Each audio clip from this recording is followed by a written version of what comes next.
Bien bonsoir YouTube et bienvenue sur la chaîne JJ. Aujourd'hui on se retrouve pour une toute nouvelle vidéo. Une vidéo tout simplement gage. Voilà. Sur la vidéo les défis Fort Boyard numéro 2, je me suis fait totalement arnaquer. On peut le dire, le mot est juste. N'hésitez pas à mettre en commentaire hashtag JSCF arnaqué. Car clairement je me suis fait arnaquer hein. Je n'ai pas touché ce putain de gobelet. Et je me suis fait avoir. Donc du coup je me retrouve à faire une putain de vidéo sur l'histoire du trombone qui est galère. Je vous le dis, j'ai galéré. Allez voir l'historique de mon ordi. J'ai que des...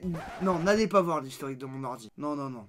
Alors, on va commencer tout simplement avec la naissance en quelque sorte de cet objet. Pourquoi cet objet a été créé? Il est né dans le 19e siècle et c'était tout simplement pour pallier au problème de l'agrafeuse qui faisait des trous dans les documents. Surtout sur les documents dits importants, on pouvait pas tout le temps faire des trous. Du coup, ils ont décidé de créer un objet permettant de lier les feuilles sans pour autant abîmer la feuille. Et c'est de là qu'est né le trombone. Mais le plus intéressant dans l'histoire du trombone, c'est qui l'a inventé, l'histoire du brevet, parce que forcément quand on crée un objet, on a envie de le breveter pour que ça soit à nous. Et ça a été un bordel monstrueux. À ce jour, on ne sait pas qui a créé cet objet. Voilà, on ne sait pas. Parce que on a un Canadien qui a essayé avec 2 brevets en 1889 et en 1901. Il a essayé à 2 reprises de poser un brevet sur l'objet. Mais il faut savoir que cet objet ne ressemblait pas vraiment au trombone qu'on connaît actuellement. C'était plus une forme carrée, assez bizarre. On vous mettra une image juste ici dans le montage. Donc voilà, c'était un peu bizarre comme objet. Et donc du coup, il a essayé par 2 reprises de l'avoir. Certains Américains aussi ont essayé de revendiquer l'objet. Mais malheureusement, personne n'a réussi à l'avoir. Et c'est finalement l'entreprise anglaise Gleam Manufacturing qui a réussi à avoir en quelque sorte le brevet de ce petit objet, car tout simplement ils ont contourné le système, ils ont réussi à faire breveter la machine qui a créé cet objet et non pas l'objet en lui-même. C'est-à-dire qu'ils ont réussi à obtenir le brevet de la machine et donc forcément ils ont réussi à s'approprier l'objet hein. Le Canadien qui a créé l'objet, il a essayé par 2 fois. Il s'est fait tout simplement avoir par l'entreprise anglaise qui a été tout simplement plus intelligent. Comme on dit souvent dans le métier, malinx le lynx.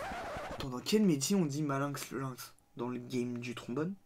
Bon voilà, en tout cas, c'est à peu près tout ce que j'ai réussi à trouver sur le trombone. Et donc du coup, pour pallier un peu au manque d'histoire de ce objet, parce que clairement il a un manque d'histoire complet et total, c'est un jeune objet, hein, il est né au 19e siècle, ça fait que 2 siècles qu'il existe. Donc du coup, je vous ai préparé des petits facts assez intéressants, voilà, vous à sortir en soirée mondaine quand vous savez pas vraiment quoi faire, donc voilà. C'est sympa quoi. Donc c'est parti pour les facts sur le trombone. Il faut savoir que le plus grand trombone a été fait par un Canadien. Il fait 7 mètres de haut pour 700 kg. Et il est actuellement à Oslo depuis 2005. Bah, c'était en quelque sorte pour fêter l'invention du trombone de Johan Valer, qui n'a jamais eu l'approbation d'avoir ce trombone.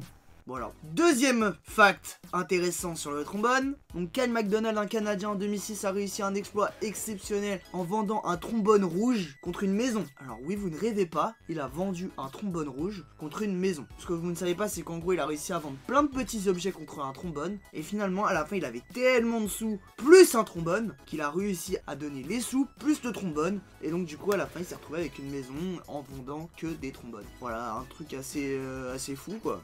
Et on va finir la vidéo avec les différents types de trombones parce que voilà, je vous ai dit, cette vidéo a été compliquée à faire. Je vous l'ai dit, je vous ai pas menti, la vidéo a été compliquée à faire. Donc on se retrouve pour les différents types de trombones, j'en ai trouvé 3 et la composition aussi en quelque sorte. Faut savoir que c'est un fil d'acier d'environ 1,6 mm. Il y en a certains qui sont faits en acier inoxydable pour les documents qui vont être gardés sur de longues dates. Par exemple, un dossier d'un tueur en série qui n'a jamais été retrouvé, ça va être un trombone en acier inoxydable. Alors, me demandez pas pourquoi, c'est comme ça. Et il y en a aussi en plastique.